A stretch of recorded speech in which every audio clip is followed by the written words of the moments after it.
Hey YouTube, and welcome to this sneak peek of my new, kind of wargame, in this case Warmachine Hordes. You can see my first attempt of painting a rake of the Legion of Everblight. I converted it quite a lot, so I snapped off the spines on his back. And attached some new scales and added a horn on his front and some battle damage on the second armor pattern. Also attached like this Resident Evil liquor tongue to make him look more evil. I tried to painted them in a mysterious looking style between purple, red and blue and black to gray armor patterns. So you can see on the scenic base it's winter or frost tundra like base with the rocks. My first attempt, and I think I will use this color scheme for the rest of my planned army. I was lucky on eBay, and I won an auction and got the Legion of Everblight starting package. It comes with Lilith, the Herald of Everblight, Carnivian Heavy Warbeast, and 4 Shredders that are lesser Warbeast of the Legion.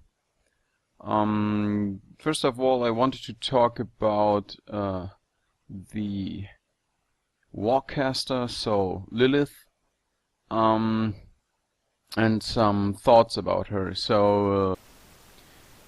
Lilith is a good, solid and simple warlock, and definitely the best warlock to begin an Everblight collection with. Her spell list is brief and simple. Bad Blood and Parasite are good upkeepable debuffs, so while Eruption of Spines is better suited to cleaning out infantry, although you can catch a low arm warcaster or a warlock with it if they are silly enough to stand right behind a heavy unit. Her feat is dead, easy to use, and can free up a lot of Warbeast Fury to additional attacks or boosted damage. Her number one most important feature is, however, her bow. So Bloodlure lets her beasties charge attack model without being forced, which Mark lets her auto-hit attack model with any spell. So something which more than makes up for Lilith's appalling fury and lower RNG on her spells. These two abilities are central to the build of Lilith's strategies. Next thoughts about the Carnivian.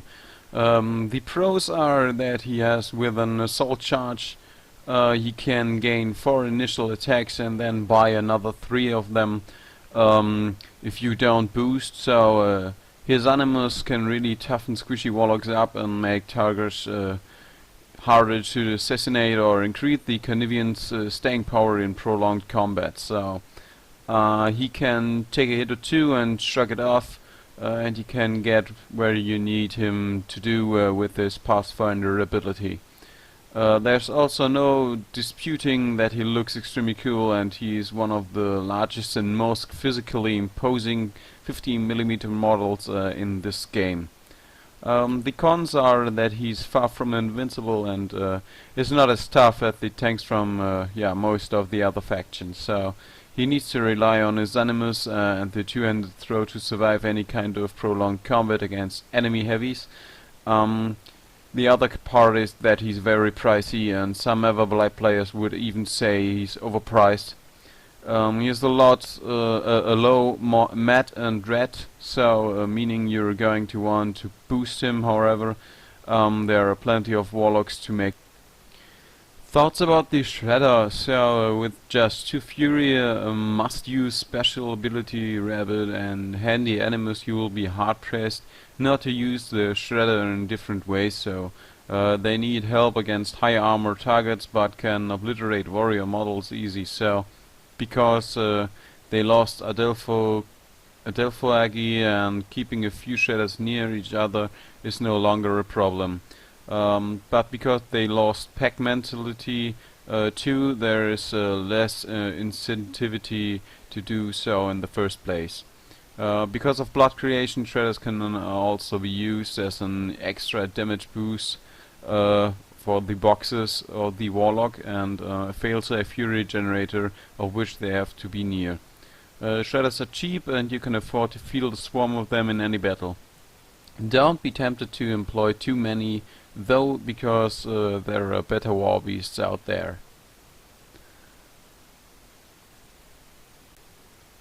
Thanks for watching, YouTubers. Vote, comment and subscribe to my channel to help me spread all around the world and the World Wide Web. Tell me what you want to see in the next videos by just leaving a comment in the comment section below. Yeah, have a nice day. Vote, comment, subscribe again, and goodbye.